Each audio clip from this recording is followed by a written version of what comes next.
Hello friends, welcome back. आज हम आप लोगों से कोई होम डेकोरेशन का वीडियो नहीं शेयर करने वाले हैं, लेकिन होम से रिलेटेड जो सामान होते हैं, घर पे पड़े पड़े पुराने हो जाते हैं, उनका हम करने वाले हैं नए तरीके से DIY। तो चलिए विदाउट टाइम वेस्ट किए आज का ये वीडियो स्टार्ट करते हैं। पहला जो DIY हम आप लोगों से शेयर करने वाले हैं वो है हमारी सेंटर टेबल, जो काफ़ी साल पुरानी हो गई है। मान के चलिए 13-14 ईयर्स हो रहे हैं। उस टेबल के DIY के लिए हम कुछ सामान यहाँ पे ख़रीद रहे हैं। सबसे पहले हम गए टाइल्स के शोरूम पे, वहाँ पे हमने टाइल्स सेलेक्ट किया। उसके बाद फिर हमारे मिरर शॉप पे जितने मिरर्स चाहिए थे उसको ऑर्डर करने के बाद फिर हम आ गए वुड कटर शॉप पे। यहाँ से प्लाईवुड हमने सेलेक्ट किया 6 mm की और साइज़ बता दिया। देन कारपेंटर ने हमें प्लाईवुड का साइज़ कट करके दे दिया, क्योंकि घर पे पॉसिबल नहीं हो पाता कट करना। तो ये सारे कामों को हमने एक दिन में निपटाया। अगले दिन फिर स्टार्ट किया इस टेबल का DIY करना, क्योंकि जब भी हम किसी चीज़ का DIY करते हैं तो सामान को पहले चेक करते हैं और अगर कम पड़ गया तो फिर हमारे लिए मुश्किल हो जाता है। तो देखिए ये हमारी है सेंटर टेबल। सबसे पहले तो इसका नीचे वाला पोर्शन आप देख रहे हैं जो ओपन है, इसको हम कवर करेंगे प्लाईवुड से। 3 पोर्शन को सिर्फ कवर करना है, बैक वाला जो पोर्शन है उसे हम नहीं कवर करने वाले हैं। प्लाईवुड लगाने से पहले इसके नीचे साइड ये बिट लगी हुई है, तो सबसे पहले हम इसको कारपेंटर की हेल्प से निकलवा लेंगे, क्योंकि हमें ऊपर वाले और नीचे वाले पोर्शन को बराबर करना है। थोड़ा सा आधे इंच का फ़र्क हो रहा था, इसलिए हमने एक साइड को छोड़ करके तीनों साइड जो बिट लगी हुई थी उसको निकलवा दिया। देखिए दोस्तों, आज से कुछ साल पहले मैक्सिमम इसी डिज़ाइन की सेंटर टेबल बना करती थी, लेकिन आज की डेट में थोड़ा डिफरेंट डिज़ाइन से बनने लगी है। तो भाई ये वक्त की बात है, चीज़ें बदलती रहती हैं। अब देखिए दोस्तों, ये बात हम आप लोगों से पहले भी बता चुके हैं, आज फिर से बता रहे हैं कि पुरानी चीज़ों में हमारा दिमाग ना ज़्यादा लगता है। अब ये जो टेबल थी, जस्ट हम बैठे थे और फिर मेरे मन में ख्याल आ गया कि क्यों ना चलो इसका कुछ डिफरेंट तरीके से ट्रांसफॉर्मेशन किया जाए। तो ये देखिए, ये प्लाईवुड है। इसी प्लाईवुड को हम शॉप से कटवा के ले आए थे। अब देखिए इस प्लाईवुड पे हम लगाने वाले हैं मिरर्स। तो मिरर्स लगाने से पहले हम ब्लॉक बनाएंगे कि कितने मिरर्स हम इस पे लगा सकते हैं। तो उसके लिए हमें परफेक्ट ब्लॉक का साइज़ पता होना चाहिए, अदरवाइज मिरर्स प्रॉपर तरीके से नहीं लगा पाएंगे। अब इस वाले प्लाईवुड का जो साइज़ था वो 4x2 का था, उसको देखते हुए 9x9 इंच का ब्लॉक बना। ब्लॉक को देखते हुए 5 मिरर्स ऊपर निकले और 5 नीचे। 10 मिरर्स एक शीट में हमें लगाना है। उसके बाद बची 2 शीट, उसके लिए हमने इस पे 6 ब्लॉक बनाए। तो इस तरह से मिरर्स के लिए ब्लॉक रेडी कर लिया है। अब ये जो शीट आप देख रहे हैं, इसको हम इस तरह से सेंटर टेबल के तीनों साइड पे लगाएंगे। और लगाने के लिए हमें किसी कारपेंटर की ज़रूरत नहीं है, खुद हम इसे लगाएंगे बहुत ही इजी मेथड से, विदाउट आयरन नेल की हेल्प से। तो इसके लिए हम यूज़ करने वाले हैं एल्स्टॉन ब्रांड का स्टिक्स ऑल सिलिकॉन ग्लू, जिसका एडहेसिव बहुत ही ज़बरदस्त होता है। इसके साथ ये एक नोज़ल दिया गया है। तो सबसे पहले इस नोज़ल को कट करके बॉटल में लगाएंगे ताकि ईज़िली हम ग्लू का यूज़ कर सकें।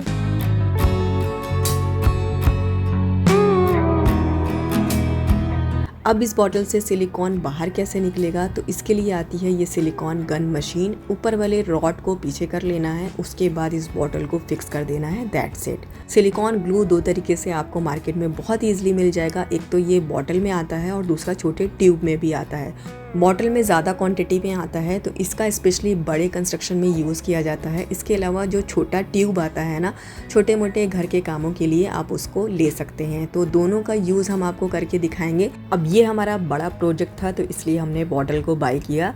वुडन शीट में चारों साइड से लगा लिया है। बहुत ज़्यादा क्वांटिटी में नहीं लगाना है, थोड़ा थोड़ा ही लगाना है, क्योंकि इसका एडहेसिव बहुत ही ज़्यादा स्ट्रॉन्ग होता है। और बस बहुत ही सिंपल तरीका है। शीट को उठाने के बाद जिस जगह पे हमें स्टिक करना था वहाँ पे हमने इसको प्रेस करते हुए स्टिक कर दिया है।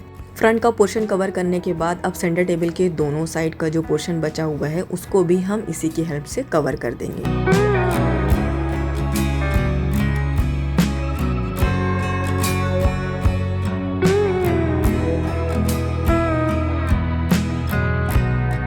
और ये देखिए, सेंटर टेबल के तीनों पोर्शन को इस शीट से कवर कर दिया है। बहुत ही अच्छी तरह से ये स्टिक हो गया है, बिल्कुल भी अब ये नहीं निकलने वाला है। अब हम इस पे लगाएंगे मिरर्स। तो सबसे पहले हम इसके फ्रंट पोर्शन में लगाएंगे। टेबल को इस तरह से सीधा कर लेंगे ताकि इजीली हम इस पे मिरर को स्टिक कर सकें।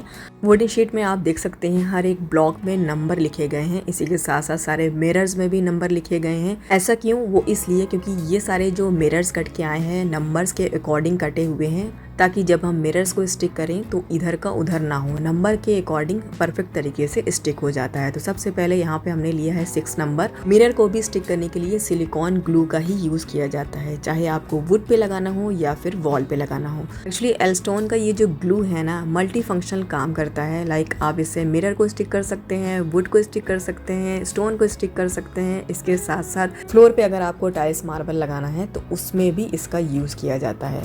देखिए दोस्तों, जब भी हमें अपने घर में कोई भी काम अगर करवाना होता है ना, चाहे वो ड्रिल क्यों ना हो, तो उसका हमें 100 रुपये देना पड़ता है। अब देखिए ना, जैसे हम यहाँ पे मिरर्स लगा रहे हैं, इसी जगह पे मिरर शॉप से मिरर वाले को बुलाते तो इसका जस्ट डबल लेता। तो भाई देखिए, हमने यहाँ पे क्या किया, स्मार्ट तरीका अपनाया। 800 से 900 रुपये खर्च किए, इस एक सिलिकॉन की बॉटल की हेल्प से वुडन शीट को भी स्टिक कर लिया और सारे मिरर्स को भी लगा लिया। तो देखिए, ये कोई मुश्किल काम नहीं है, बहुत ही आसान है, इसे आप भी कर सकते हैं, बस थोड़ा टेक्निक पता होनी चाहिए। वैसे तो इस प्रोजेक्ट के लिए मिरर्स के लिए पैसे दिए हैं, वुडन शीट के लिए पैसे दिए हैं, लेकिन वो भी जुगाड़ से, ज़्यादा नहीं, बस 1-2 शॉप एक्सप्लोर किया। कहीं पे 180 था, कहीं पे 140 था, जहाँ पे 140 था वहाँ पे हमने मिरर्स के लिए डन किया। देन प्लाईवुड की शीट को हमने 600 की बाई किया। तो देखिए, मिरर्स अच्छी तरह से स्टिक हो चुके हैं, मुश्किल से 10 मिनट लगा। अब इस टेबल को स्टैंड पोजिशन में करेंगे। नीचे मैट इसलिए रखा है ताकि मिरर क्रैक ना होने पाए, और बस सारे मिरर्स को सेम उसी तरह से इधर भी लगा लेंगे।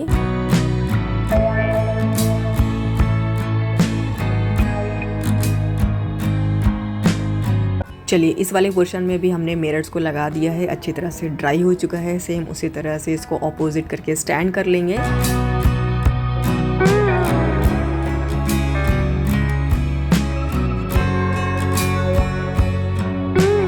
टेबल को स्टैंड पोजीशन में रख के लगाने में ज़्यादा मुश्किल हो रही थी, क्योंकि सिलिकॉन की जो गन थी उसमें ज़्यादा फोर्स लगाना पड़ रहा था अकॉर्डिंग टू हाइट, जिसकी वजह से हाथों में ज़्यादा पेन होने लगा था।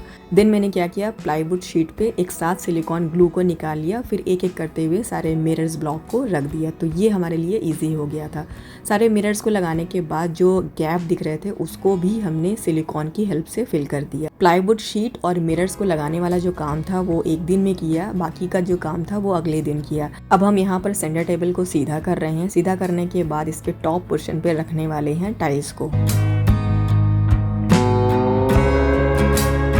4x2 साइज़ की ये टाइल्स है जो हमें मिली है ओनली 400 रुपीज़ में। इत्तेफाक से देखिए, हमारी जो सेंटर टेबल का साइज़ है 4x2 का है, और टाइल्स भी हमें 4x2 की मिली, तो कटवाने की ज़रूरत नहीं पड़ी। अब इस पे टाइल्स को लगाने के लिए इसी सिलिकॉन ग्लू की ही हम हेल्प लेंगे। तो देखिए, कितना सारा काम इस एक ग्लू से हमारा हो गया।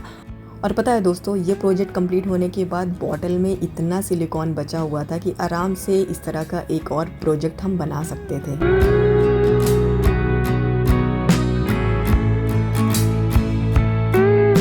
अब हमें यहाँ पे बहुत ही केयरफुली टाइल्स को इस पे रखना है।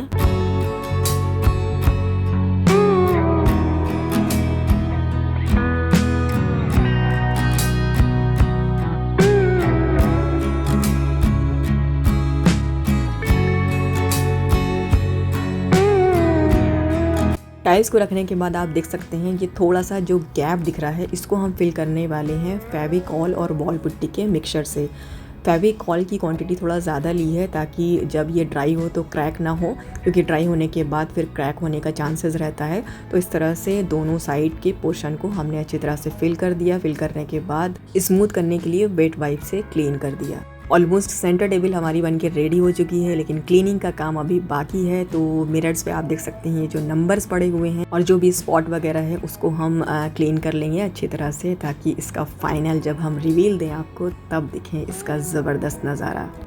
फाइनली हमारी सेंटर टेबल बन के रेडी हो चुकी है। चलिए दिखाते हैं इसका फाइनल रिवील, लेकिन उससे पहले हम दिखाएंगे बिफोर का वीडियो, उसके बाद आफ्टर का। एक्चुअली ये जो हमारी सेंटर टेबल है बिल्कुल सिंपल थी, ट्रांसपेरेंट ग्लास लगा हुआ था, लेकिन ग्लास के ऊपर ये जो मिरर स्टिकर आप देख रहे हैं ये एक्रेलिक शीट है, जिसको हमने अपने ड्राइंग रूम मेकओवर वीडियो में आप लोगों से शेयर किया था। थोड़ा सा जस्ट चेंज किया था, लेकिन अब का जो चेंजेस है वो आप लोगों को कैसा लगा कॉमेंट करके ज़रूर बताइएगा।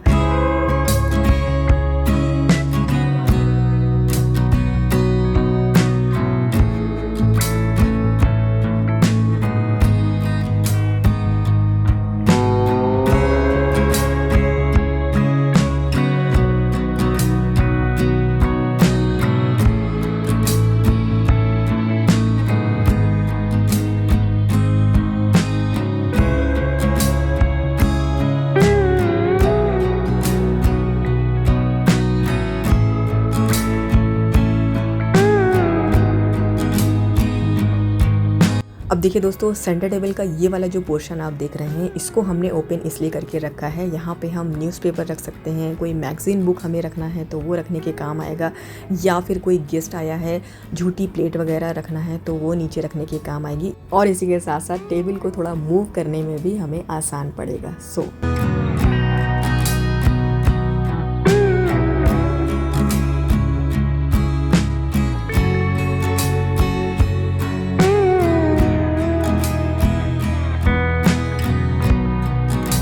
तो देखिए, एल्स्टॉन स्टिक्स ऑल सिलिकॉन ग्लू का यूज़ करके दिखाया। सेम इसी में का छोटा जो वर्जन है आपको ट्यूब में मिलेगा। इसका यूज़ आप घर पे बहुत ईजिली कर सकते हैं।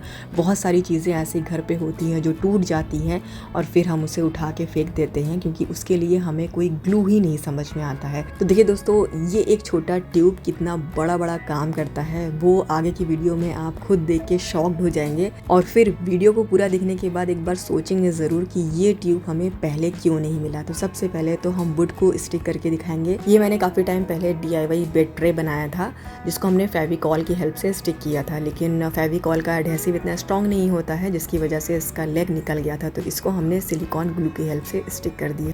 ये वुडन का की होल्डर है जिसको हमने कुछ टाइम पहले बनाया था, तो ये भी टूट गया था, तो इसको भी हम यहाँ पे सिलिकॉन की हेल्प से स्टिक कर रहे हैं। इस ग्लू में सबसे अच्छी बात ये है कि इसे लगाकर देर तक हमें इंतज़ार नहीं करना होता है कि कब ये जॉइंट होगा, कब हम इसे यूज़ करेंगे। तो लगाने के बाद हमें सिर्फ 1 से 1.5 मिनट इंतज़ार करना पड़ता है। उसके बाद ये उस सामान को बहुत ही स्ट्रॉन्ग तरीके से जॉइंट कर देता है। की होल्डर आप देख सकते हैं अच्छी तरह से जॉइंट हो चुका है। पीछे डबल साइडेड टेप लगा हुआ था जिसको हमने वॉल पे पहले लगाया था, लेकिन अब हम इस की होल्डर को लगा रहे हैं इस डोर पे सनमाइका लगा हुआ है। इस पे भी बहुत ही स्ट्रॉन्ग तरीके से ये स्टिक हो गया है, बिल्कुल भी अब ये गिरने वाला नहीं है। लगाने के लिए हमने 2 मिनट होल्ड करके रखा। जब ये अच्छी तरह से स्ट्रॉन्ग हो गया तब हमने इसको छोड़ दिया। तो देखा दोस्तों, मिनटों में बिना ड्रिल किए इस की होल्डर को हमने इस डोर पे लगा दिया, जो बहुत ही ज़्यादा खूबसूरत लग रहा है। चलिए, वुडन के आइटम को तो हमने स्टिक करके दिखा दिया है। ये है सिरेमिक का वास, इसको भी हम स्टिक करके दिखाते हैं। एक्चुअली ये काफ़ी क्यूट सा वास था जो हमारा बहुत ज़्यादा फेवरेट था, जिसको हमने रख दिया था कि कभी कोई सा ग्लू मिलेगा तो उसकी हेल्प से हम इसको ज्वाइन करके वापस से डेकोर कर लेंगे। तो देखिए, ये भी ज्वाइंट हो गया है। ये हमारा सिंक एरिया है। पानी बाहर ना आने की वजह से हमने स्टोन का बॉर्डर इस तरह से लगवा लिया था। एरल लाइट की हेल्प से ये लगा था, लेकिन अब ये निकल गया। काफ़ी टाइम से ये निकला पड़ा हुआ था, कोई मिल ही नहीं रहा था। छोटा सा काम था, क्योंकि एक छोटा सा काम करने के लिए कोई जल्दी तैयार ही नहीं होता है। और जब इस सिलिकॉन के बारे में पता चला कि इससे हम स्टोन को भी ज्वाइन कर सकते हैं, तब हमने इसका यूज़ करके देखा और देख सकते हैं आप, ये इमीडिएटली ज्वाइंट हो गया। ये मैंने काफ़ी टाइम पहले कर्टन रॉड की हेल्प से सीमेंट का राउंड टेबल बनाया था। नीचे वाला पोर्शन एज इट इज़ है, ऊपर वाला पोर्शन टूट के गिर गया। इसको भी हम बहुत ही ईजिली ज्वाइन कर सकते हैं, लेकिन इसके ऊपर हम रखने वाले हैं ये वुडन का राउंड पीस। और ये देखें, सिर्फ 1 मिनट लगा इसने कर्टन रॉड और वुडन के पीस को दोनों एक साथ बहुत ही अच्छी तरह से ज्वाइन कर दिया। ये हमारा वाटर डिस्पेंसर है जो लीक कर रहा है। इसको भी आप सिलिकॉन की हेल्प से सील कर सकते हैं बहुत ही ईजिली। कुछ नहीं करना है, जस्ट यहाँ पे लिया है टाइल्स का एक पीस, उसमें थोड़ा सा ग्लू निकाला है। अब पानी को भी हमें खाली करने की कोई ज़रूरत नहीं है, बस आपको ये ध्यान रखना है कि पानी का लीकेज कहाँ से हो रहा है, उसी जगह पे आपको इसे ले जाना है और वहाँ पे प्रेस करते हुए लगा देना है। That's it. अब देखिए, फ्लैट में तो ये प्रॉब्लम्स फेस नहीं करना पड़ता है, लेकिन घरों में ज़्यादातर वाटर टैंक रखे होते हैं। By chance water tank leak करने लगता है तो उसके लिए फिर पानी को पूरा खाली करवाना पड़ता है। फिर कोई बंदा आता है, उसके अंदर जाता है, सील करता है। तो ये सारी झंझट करने की ज़रूरत अब नहीं है। आप खुद घर पे बहुत ही ईजिली वाटर टैंक को सील कर सकते हैं, जिस तरह से हमने करके दिखाया। और ये देखिए कितना स्ट्रॉन्ग तरीके से इसमें ये स्टोन स्टिक हो गया है, ये बिल्कुल भी नहीं गिरने वाला है। तो है ना कमाल की चीज़। घर की ज़रूरत की चीज़ों के साथ साथ आप इसका क्राफ्ट में भी यूज़ कर सकते हैं। चलिए भाई, उसका भी यूज़ करके दिखाई देते हैं। टाइल्स की छोटी छोटी पीसेज हमने इस तरह से बना ली है। ये हमारा पुराना प्लास्टिक का प्लांटर है, इस पे भी आप बहुत ही ईजिली किसी भी स्टोन को स्टिक कर सकते हैं। सारे पीसेज में ग्लू को लगाने के बाद एक एक करके हम प्लांटर पे स्टिक कर रहे हैं। इसको हमें लगाकर बिल्कुल भी नहीं छोड़ना पड़ा, साथ ही साथ ये सारा स्टिक हो गया है। अब हम इस पे करने जा रहे हैं स्प्रे पेंट। तो सबसे पहले हम इस पे रेड से करेंगे। रेड से पूरा पेंट करने के बाद अब हम यहाँ गोल्डन से स्प्रे पेंट कर रहे हैं, ताकि ये थोड़ा और भी ज़्यादा अट्रैक्टिव लगे। बनने के बाद आप देख सकते हैं कि ये प्लांटर कितना ज़्यादा खूबसूरत लगने लगा। सो ये था आज का हमारा वीडियो। होप सो आज के इस वीडियो से आप सभी को काफ़ी हेल्प मिली होगी। और अगर आपको भी ये प्रोडक्ट पसंद आ रहा हो, बाई करना चाहते हैं, तो लिंक हमने मेंशन कर दिया अपने डिस्क्रिप्शन बॉक्स में, वहाँ से जा करके डायरेक्ट बाई कर सकते हैं। चलिए फिर मिलते हैं बहुत जल्द एक नए इंटरेस्टिंग वीडियो के साथ। तब तक के लिए आप सभी अपना ख्याल रखें। बाय।